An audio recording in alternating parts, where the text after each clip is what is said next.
going to break away now, and we are going to speak with Solon Simmons. He teaches at George Mason University and specializes in U.S. politics. You know, and I wanted to talk to you about something that's a touchy subject for many people, and that is race. Do you think that this election has in any way become a referendum on race? Well, I'm not sure if it's a referendum on race, but race has been what Richard Nixon said of the 1960 election about Catholicism. It's the great imponderable of the election. And because of the way it's been set up, even though it's been downplayed as an explicit issue, there's a way in which the American dream itself is on the line in this election. And I think that's somewhat unfair to John McCain, but it has been set up that way, both internationally, where, as Bill Clinton said, that the world has been more impressed by the power of our example than the example of our power, and domestically, where African Americans are waiting with bated breath, still afraid to believe in the opportunity that is represented here, that they could walk down the street and know that everyone that sees them, every white person that sees them, sees also a president as well as an entertainer or some other role model that has been around. And that is real, and you hear this if you just break the surface with people. And people are ready to talk about this issue. People are excited to talk about this. And Bill Clinton, again, talked about a great conversation about race that we needed to have in the 1990s. That conversation has been suppressed. I'm afraid there's no way but to have that conversation once we have an African-American president, if that should come to pass. And I should say one last thing. We keep talking about this being the first black or African-American president, but he's clearly a mixed-race president if he makes it. So why do we always refer to him as African-American, considering that his mother is white? Why not mixed race? There's a nefarious principle in the United States history called the one-drop rule, which was in the Old South and antebellum South. You would be black if you had one of your parents or one of your ancestors was of that ancestry. And it's a very troubling past, and I think we ought to question even that idea.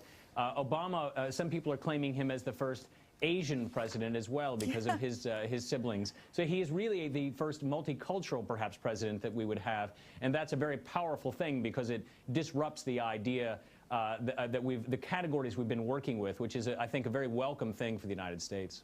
So does Obama's then apparent strength in states like Virginia and North Carolina signal an easing of this electoral voting divide that's been going on, for decades? One hopes. There's a tension here, and we're going to watch. One of the things we'll watch in the election returns is in places like southern Indiana and western Virginia and also parts of Missouri, where you have an influence, let's call it a climate of mistrust, to see how well people turn to Obama, and maybe perhaps from the polls that come out, why they did so. We can't trust these entirely. But there's something that I think this example of America that's being projected. There's a joke in Kenya, which is where Obama's father was from, that the first Luo, which is the tribe from which he came, would be president of the United States before he would be president in Kenya. And that's very powerful. It gives credibility to America in the world as it tries to spread this American ideal to places that are not comfortable with it. It's, in fact, a very difficult idea. And the United States has not been very successful. It has had this peculiar American dilemma since its inception. And perhaps this would be a small step toward some kind of redemption.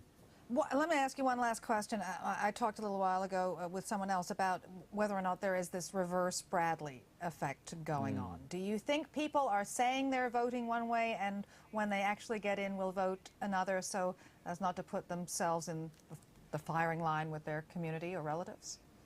Well, there's a lot. I think that this would be one of our big issues, to try to tease out how is it that people respond in surveys and how do they actually behave. And the Bradley effect, of course, moving one direction, the reverse Bradley the other. I personally think it's going to be a wash, and that we're going to see that the polls that we've been watching will be upheld. But if Obama does happen to lose, as he did in New Hampshire, it'll be quite disruptive on a variety of levels, and it'll certainly be interesting from the perspective of political science. All right, we are going to leave it there. Thank you very much, sir. Thank you, Kate.